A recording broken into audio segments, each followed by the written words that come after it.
Hello and welcome back to the second project in the virtual macro course, and this project is going to be looking at focus stacking. So this section is in two parts. We have the stacking section, the actual taking of the photographs, and then after this we will have the editing section where we will put those photographs together. So you'll recognise this setup. It's the same setup that we use for our depth of field exercise, and nothing's changed. The coin's in the same place, camera's in the same place. I've kept the same sort of roughly 30-degree angle. The only thing that you might notice has changed is I've moved the pencil. So previously the pencil was pointing to the centre point, and now the pencil is in front of the coin.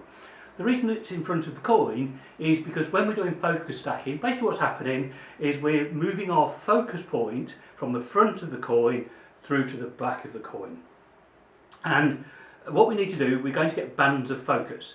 Now we really need to have that band of focus, and we just kind of need one frame in front of that band of focus and then a frame sort of at the back, just as a bit of a safety net there. Don't start right on the edge of the coin and finish right on the edge of the coin. So this is just a little focusing aid. It gives me something to focus on because we're actually doing this exercise in manual focus. So my lens is on, same lens, this is the Nikon 105, and what we're going to do is we're actually going to do on aperture priority again, but for this one we're going to use an aperture of f11. Now you'll notice from the previous exercise, the depth of field exercise, that if you're an aperture wide open at something like f4, your depth of field is tiny. That would mean you would probably have to take 20 or 30 shots, because you've got to take enough frames. If you think about that band of focus moving from the front of the coin gradually to the back of the coin, then you've got to have enough bands of focus for the focus stacking software to get the image sharp throughout. So if you were to use f4, you would have to take a lot of photographs. So by using a slightly smaller aperture, something like f8, f11, then we can get away with less pictures. Now you might think, well, why not just use f22? Because then I've got lots of depth field. And the reason is you will get sharper results by using a mid-range aperture. Two reasons: one, the lenses tend to be sharper in that mid-range, but also you'll notice that as you got to f16 and sort of f22, the points between sort of sharp and unsharp are less defined. So having a really good sort of line of depth of field, of sharpness and not sharpness, helps the software to stitch those pictures together.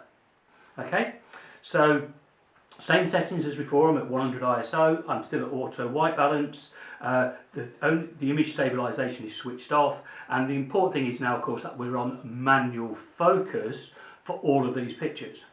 Now there are two methods of doing focus stacking. You can use one method where you actually move the camera or the subject sort of forward and back, and so the focus is moving, you know, sort of with the camera or coming back. Or the method we're going to use, and this is actually the easy method I think, is to actually change the focus of the lens.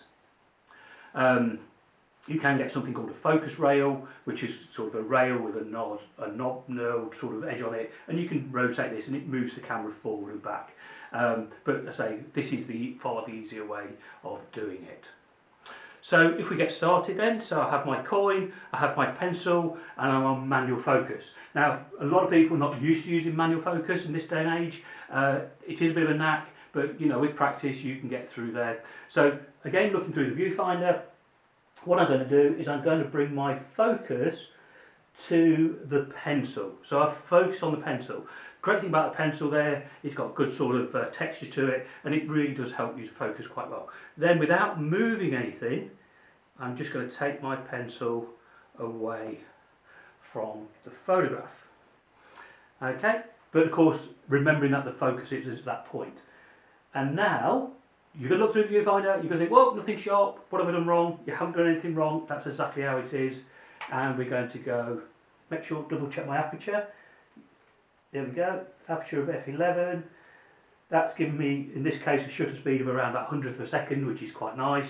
No need to worry about camera shake. So click. Now I'm going to move the focus to the front edge, to the writing, the knurled edge on the coin. And click.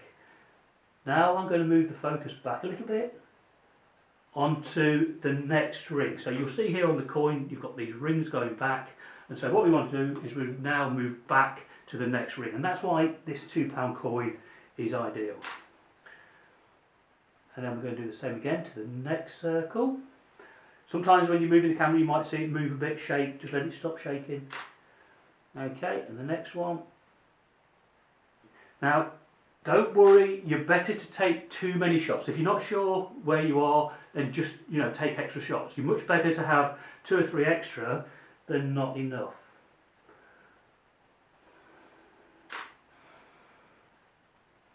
So we've focused right in the centre now, and there is actually kind of a small central section that does help.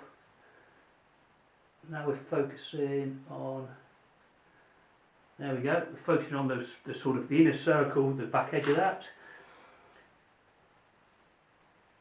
Go back one more. There we go. So if you're not sure, better to overshoot than undershoot. So now I'm on the inner edge where the brass meets the silver. Now I'm on the very end gnarled edge. And again, we wanted to just go slightly beyond that. If you throw an extra one in, just to be safe, that's absolutely fine. So when you play back these images, what you should notice